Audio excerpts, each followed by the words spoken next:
जिन्होंने देश के लिए बड़ी बड़ी कुर्बानियां दी, उन पर सरकार नए आरोप लादने का मौका चाहती है। देश का ध्यान फिर से जनता के ज्वलंत मुद्दों से भटकाना चाहती है। यही एक मकसद है आपका। आपका मकसद है कि हम फिर से उसी अतीत में मंडराते रहें, उसी की तरफ हम देखते रहें जो हो चुका है, जो बीत चुका है, क्योंकि ये सरकार वर्तमान और भविष्य की ओर देखना ही नहीं चाहती। वे इस काबिल ही नहीं रही। सच्चाई ये है अध्यक्ष महोदय कि आज मोदी जी वह प्रधानमंत्री नहीं रहे जो एक समय में थे। सच ये है कि ये दिखने लगा है, उनका आत्मविश्वास घटने लगा है, उनकी नीतियां देश को कमजोर कर रही हैं और मेरे सत्ता पक्ष के साथी चुप इसलिए हैं क्योंकि अंदर अंदर से वे भी इस बात से सहमत हैं। आज देश के लोग खुश नहीं हैं अध्यक्ष महोदय, परेशान हैं, तमाम समस्याओं से घिरे हुए हैं, तमाम समस्याओं से घिरे हुए हैं और उन समस्याओं का हल आप निकाल नहीं रहे हैं। हाँ ठीक है, उसका भी बोल लेंगे, समय आएगा तो उसका भी बोल लेंगे, बल्कि कल समय आ रहा है, चुनाव पे चर्चा होगी, उस पे भी बोलेंगे। अध्यक्ष महोदय, इनके भी अपने लोग दबी जबान में कहने लगे हैं कि सारी सत्ता को केंद्रित करने से देश का नुकसान हो रहा है। इस बीच अगर हम अतीत की बातें नहीं करेंगे तो कौन सी बातें करेंगे? ये किसी और बात के काबिल ही नहीं है, सिर्फ ध्यान भटकाना है जनता का। इसलिए आज हम वंदे मातरम पर चर्चा कर रहे हैं। वंदे मातरम देश के कण कण में जीवित है, इस पर बहस नहीं हो सकती। लेकिन चलिए, आपने बहस मांगी, आप बहस करना चाहते हैं, बहस करते हैं। आज इस चर्चा को प्रधानमंत्री जी ने शुरू किया, उन्होंने भाषण दिया और इसको कहने में कोई झिझक नहीं है कि भाषण अच्छा देते हैं, थोड़ा सा लंबा, लेकिन भाषण अच्छा देते हैं। सिर्फ एक कमजोरी है, अगर आप इजाजत दें तो मैं बोलूं, एक कमजोरी है। हाँ, उसी पे बोल रहे हैं, वंदे मातरम पे बोलो आप। अब सर मैंने तारीफ कर ली, थोड़ा और विषय वंदे मातरम का है तो हम वंदे मातरम पर ही रखें, ठीक रहेगा सर। ये वंदे मातरम पे ही है सर। आपने प्रधानमंत्री जी तक सुना था, अब तो शुरू नहीं हुए। सर भाषण बहुत अच्छा देते हैं, लेकिन तथ्यों के मामले में कमजोर पड़ जाते हैं, बहुत कमजोर। इसमें भी एक कला होती है कि तथ्यों को किस तरह से जनता के सामने रखा जाए। मैं तो नहीं हूं, जनता की प्रतिनिधि हूं, कलाकार तो नहीं हूं। इसीलिए मैं भी सदन के सामने कुछ तथ्य रखना चाहती हूं, लेकिन सिर्फ तथ्य के रूप में रखना चाहती हूं।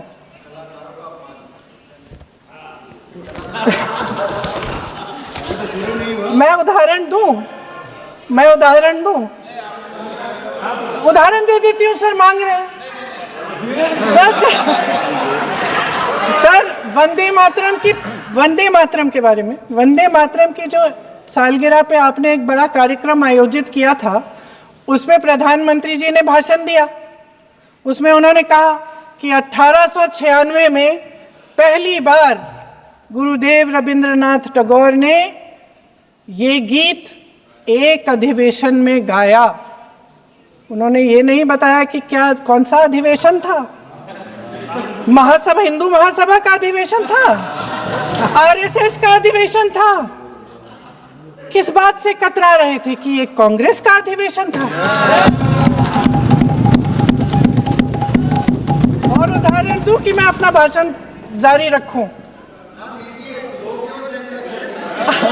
दे रही हूं, अरे दे रही हूं। जो वंदे मातरम की जो क्रोनोलॉजी है वो भी आप समझिए, जो असली क्रोनोलॉजी है। 1875 में महाकवि बंकिम चंद्र चट्टोपाध्याय ने इस गीत के पहले दो अंतरे लिखे, जो आज हमारे राष्ट्रगीत घोषित हुए हैं, मतलब जो घोषित हुए थे और जिसको हम आज अपना राष्ट्रगीत कहलाते हैं। ये पहले 2 अंतरे लिखे 1882 में, 7 साल बाद उनका एक उपन्यास प्रकाशित हुआ, आनंद मठ। उस उपन्यास में यही कविता उन्होंने प्रकाशित की, लेकिन इसमें 4 अंतरे जोड़ दिए। 1896 में कांग्रेस के अधिवेशन में गुरुदेव रविंद्रनाथ टैगोर ने पहली बार ये गीत गाया। 1905 में बंगाल के विभाजन के खिलाफ आंदोलन के समय वंदे मातरम जनता की एकता की गुहार बनकर गली गली से उठा। गुरुदेव रविंद्रनाथ टैगोर जैसे महान स्वतंत्रता सेनानी इस गीत को खुद गाते हुए बंगाल की सड़कों पर उतरे। विद्यार्थियों से लेकर किसानों तक, व्यापारियों से लेकर वकीलों तक, हर कोई ये गीत गाने लगा। इस गीत की शक्ति को समझिए। ब्रिटिश साम्राज्य इसको सुनकर कांपता था और हमारे देशवासी इसको सुनकर वह मन बनाते थे, वह हिम्मत बनाते थे कि इस भयंकर साम्राज्य के खिलाफ सत्य और अहिंसा के नैतिक हथियारों को लेकर शहीद होने की तैयारी करते थे। ये गीत मातृभूमि के लिए मर मिटने की भावना को जगाता है। इस गीत की शक्ति ये है, इस गीत का हमारे देश से जुड़ाव ये है। लेकिन 1930 के दशक में हमारे देश में जब सांप्रदायिक राजनीति उभरी, तब ये गीत विवादित होने लगा। 1937 में, अब ये मैं दूसरा उदाहरण देने वाली हूँ क्योंकि प्रधानमंत्री जी ने अपने भाषण में इसका उल्लेख किया और गलत किया, इसीलिए मैं इसके जो सच्चे जो तथ्य हैं वो आपके सामने रख रही हूँ।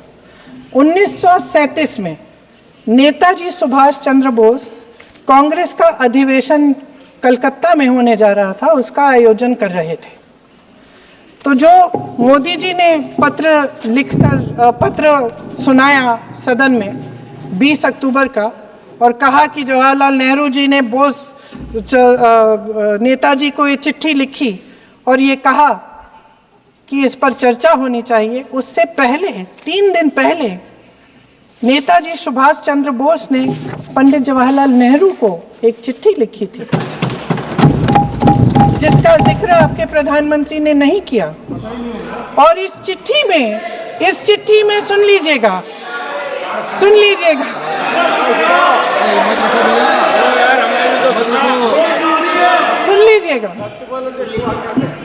आप नेताजी के लफ्ज नहीं सुनना चाहते?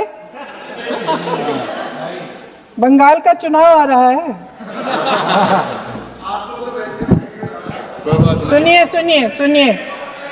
सुनिए। हाँ, कोई बात नहीं, हम तो देश के लिए हैं, हम देश के लिए हैं। आप चुनाव के लिए हैं, हम देश के लिए हैं। हम जितने भी चुनाव हारे, हम यहाँ बैठे रहेंगे और आपसे लड़ते रहेंगे और आपकी विचारधारा से लड़ते रहेंगे। अपने इस देश के लिए, अपनी इस मिट्टी के लिए लड़ते रहेंगे। आप हमें रोक नहीं सकते।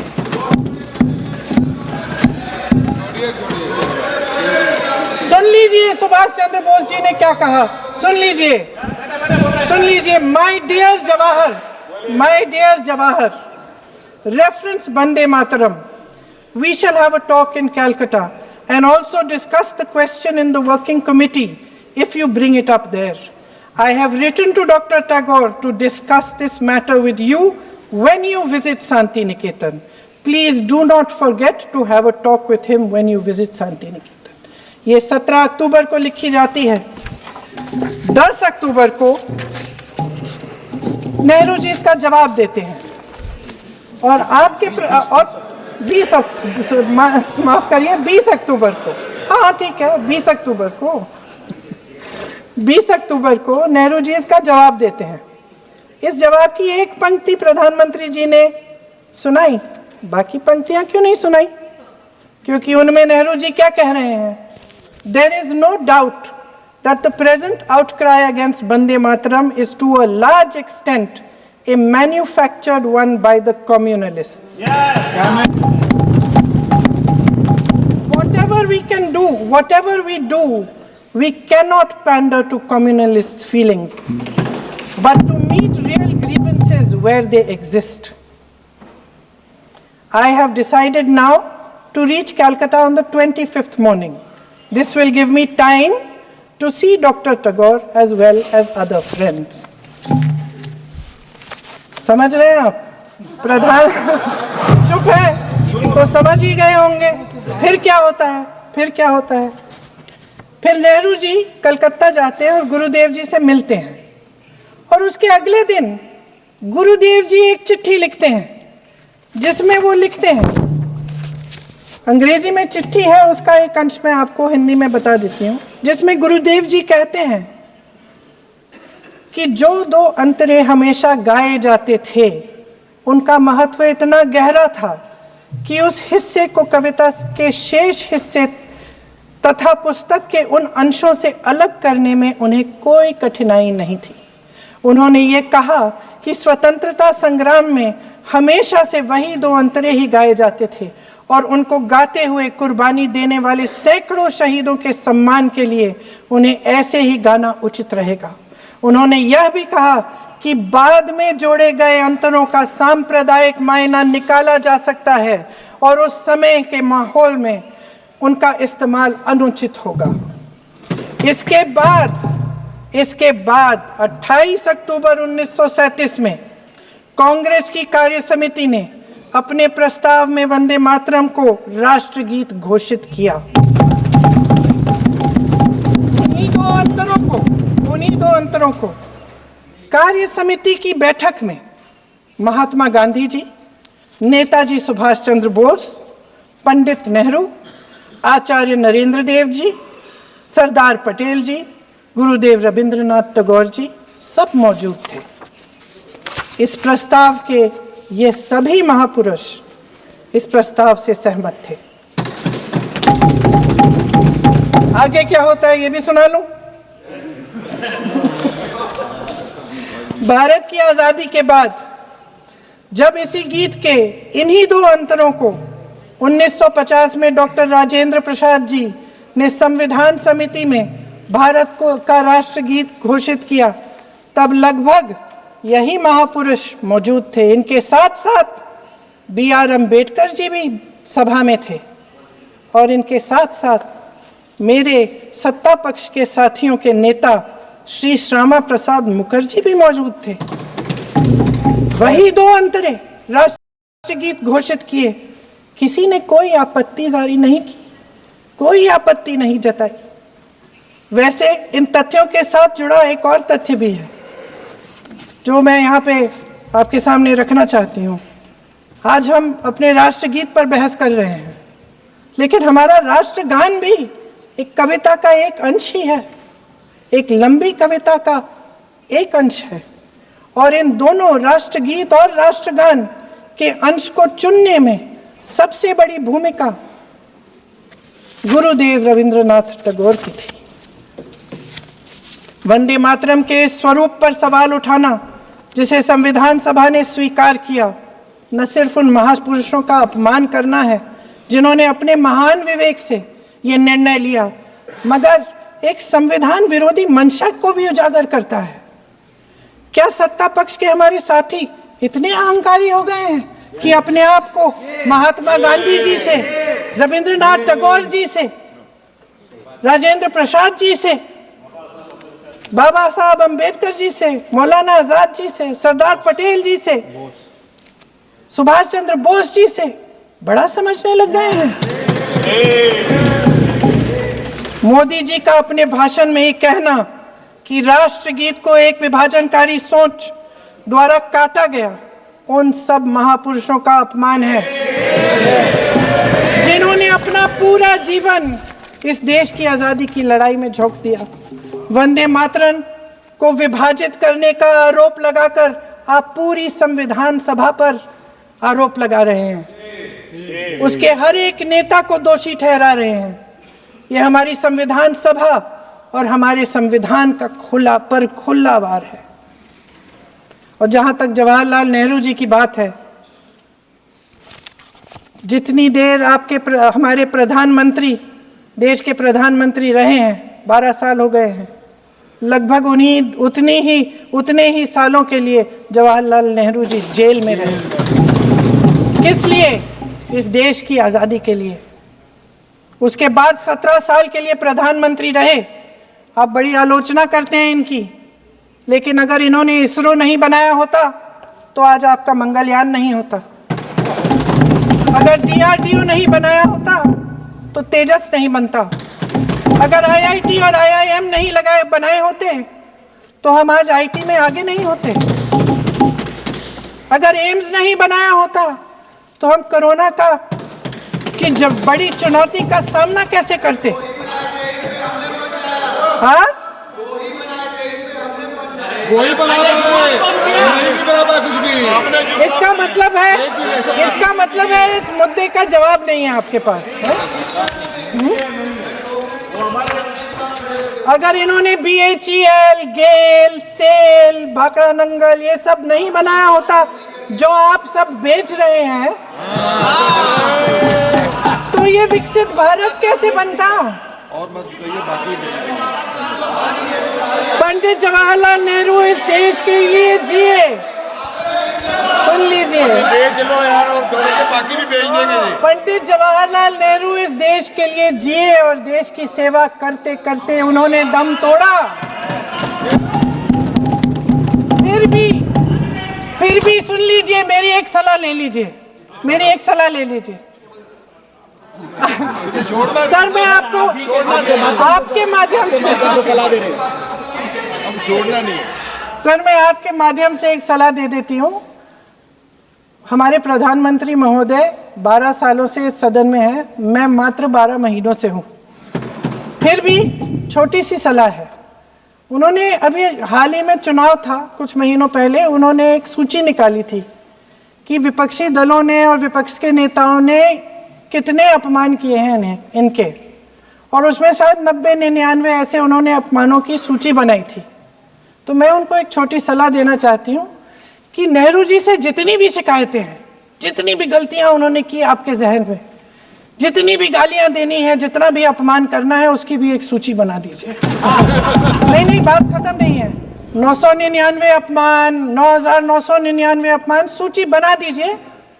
और फिर हम एक समय निर्धारित करते हैं, जैसे हमने 10 घंटे आज वंदे मातरम पर हमने बहस किया है ना, उस तरह से हम अध्यक्ष महोदय जी से पूछेंगे, एक समय निर्धारित करेंगे, 10 घंटे, 20 घंटे, 40 घंटे, जितने घंटों में आपकी ये शिकायत पूरी हो जाए, माननीय सदस्य, आप शांत हो जाए और हम बहस कर लेंगे। लेकिन इस सदन का कीमती समय, जिसके लिए हमें यहाँ पे जनता ने भेजा है, जैसे हमें जनता की समस्याओं को हल करने के लिए चर्चा करनी चाहिए, इस्तेमाल करना चाहिए, उसको इसी के लिए इस्तेमाल करिए। उसके बाद जैसे अंग्रेजी में कहते हैं ना, जैसे अंग्रेजी में कहते हैं कि once and for all let's close the chapter, close कर लीजिए। देश सुन लेगा क्या क्या शिकायतें हैं, किसने क्या किया, इंदिरा जी ने क्या किया, राजीव जी ने क्या किया, परिवारवाद क्या होता है, नेहरू जी ने कौन सी गलतियां की, सुना लीजिए, फिर खत्म। उसके बाद बेरोजगारी, महंगाई, महिलाओं की समस्याएं, जो PMO में हो रहा है उसकी बातें, उसकी चर्चा, जो बैटिंग ऐप के बारे में हो रहा है PMO के अंदर, आप सदस्य प्लीज, जो एप्स्टीन फाइलों में आपके मंत्री महोदय के नाम निकल आए हैं, माननीय उसकी चर्चा करेंगे। आप वंदे मातरम पे बोले, आप इधर उधर डाइवर्ट मत हो।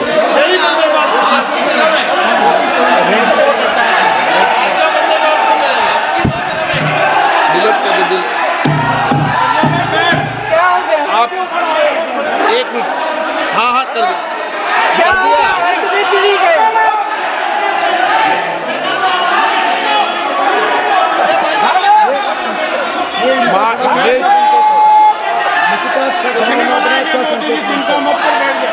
बहुत बढ़िया। माननीय सदस्य, 1 मिनट, माननीय सदस्य, आप वंदे मातरम पर सार्थक चर्चा करें।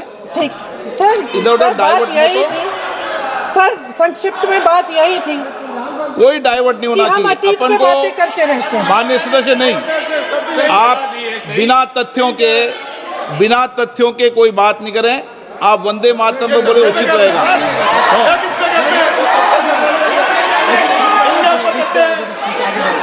मैंने प्लीज।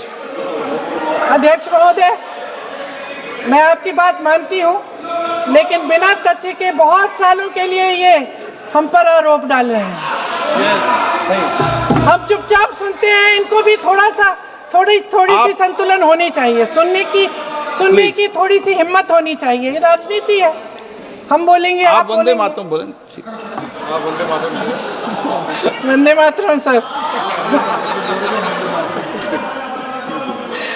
महोदय, आज की ये बहस सिर्फ ध्यान भटकाने के लिए की जा रही है, क्योंकि ये सरकार इस देश के वर्तमान की असलियत छिपाना चाहती है। आज देश का युवा कितना परेशान है, कितनी मुश्किल में है। पेपर लीक होते रहते हैं, बेरोजगारी है, महंगाई इतनी बढ़ चुकी है। इसकी चर्चा हम सदन में क्यों नहीं कर रहे हैं? आरक्षण के साथ जो हो रहा खिलवाड़ है, उसकी चर्चा हम यहाँ क्यों नहीं कर रहे हैं? महिलाओं की बात होगी, बड़े बड़े ऐलान होंगे, मगर उनकी परिस्थितियों को सुधारने के लिए कोई ठोस कदम यहाँ क्यों नहीं उठाया जा रहा है? इन्हीं दरवाजों के बाहर खड़े होकर पत्रकार तरह आपने कहा कि आरोप मत लगाइए बगैर तथ्य के, तो मैं बोलूं कि नहीं बोलूं? नहीं, बिल्कुल नहीं। नो, आप उधर की बात मत बोलो। आप जल्दी से बोल लेते हो, फिर सदन में जो कुछ भी बोले वो तथ्यों से बोले। आपको हर चीज ऑथेंटिक करनी पड़ेगी, इसलिए आप तथ्यों से बोले। अच्छा सर, बड़े बड़े शहरों में प्रदूषण है, लेकिन हम इस सदन में बैठकर सिर्फ छोटी छोटी बातें करेंगे। जी, जो अतीत की बातें हैं ना, जो बार बार आप चाहते हैं कि हम पीछे देखें, लेकिन हम आगे भविष्य की बात, वर्तमान की बात, जो असली समस्याएं हैं उनकी बात न करें, ये छोटी बात होती है। आप में हिम्मत है तो भविष्य की बात करिए, हिम्मत है तो बात करिए कि बेरोजगारी क्यों है, कि पेपर लीक क्यों होते हैं। आप चेयर को एड्रेस करें। आपको अच्छा, खत्म कर लेती हूँ, चेयर के एड्रेस करो आप। अध्यक्ष महोदय जी, सच्चाई ये है कि इनका शासन दमन का शासन है। इनकी राजनीति दिखावे की राजनीति है, इवेंट मैनेजमेंट की राजनीति है, चुनाव से चुनाव तक राजनीति है, तरह तरह के ध्यान भटकाने वाले मुद्दों की राजनीति है। वंदे मातरम इस देश की उन्हीं उम्मीदों की गुहार है जिन्हें आपका शासन हर रोज ठुकरा रहा है। आज भी सरहद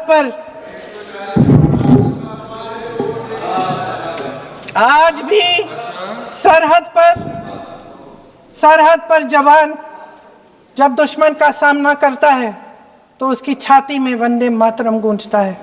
आज भी जब हमारा खिलाड़ी अंतर्राष्ट्रीय खेलों में जाता है तो उसके दिल की धड़कन में वंदे मातरम होता है। आज भी इस देश के करोड़ों देशवासी जब अपने राष्ट्र ध्वज को फहराते हुए देखते हैं तो उनकी जबान पर वंदे मातरम, वंदे मातरम, वंदे मातरम आता है।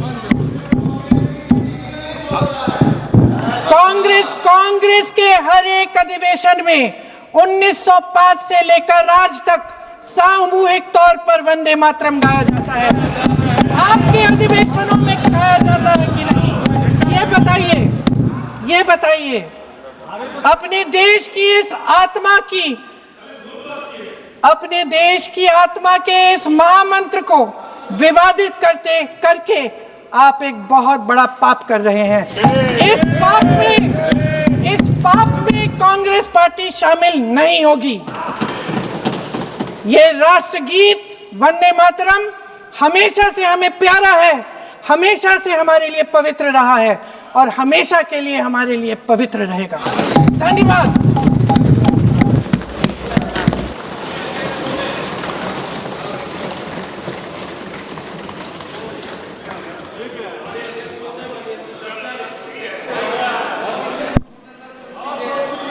माननीय अध्यक्ष महोदय, माननीय सदस्य ने अपना वक्तव्य देते हुए अभी ये कहा कि वंदे मातरम जब महान कवि बंकिमदास चटर्जी ने लिखा, चटर्जी जी ने लिखा था, तब उन्होंने बंकिम चटर्जी ने, चट्टोपाध्याय जी ने लिखा था, जब इन्होंने बंकिम बाबू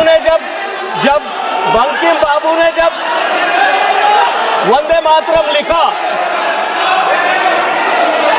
तब उन्होंने 2 टुकड़ों में उसको अलग अलग जगह पर लिखा था। उन्होंने ये कहा कि 1875 में उन्होंने केवल 2 स्टैंजा लिखे थे और बाद में 1882 में 7 साल बाद में उन्होंने उसके बचे हुए 5 स्टैंजा जो है उसके बाद में लिखे थे।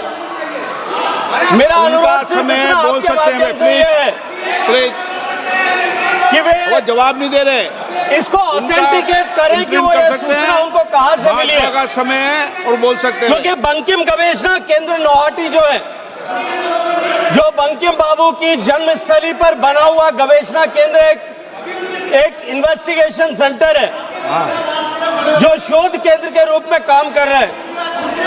वो ये कहता है कि बंकिम बाबू ने पूरा वंदे मातरम एक बार एक ही साथ में लिखा था। इसको माननीय सदस्य ने जो अपने वक्तव्य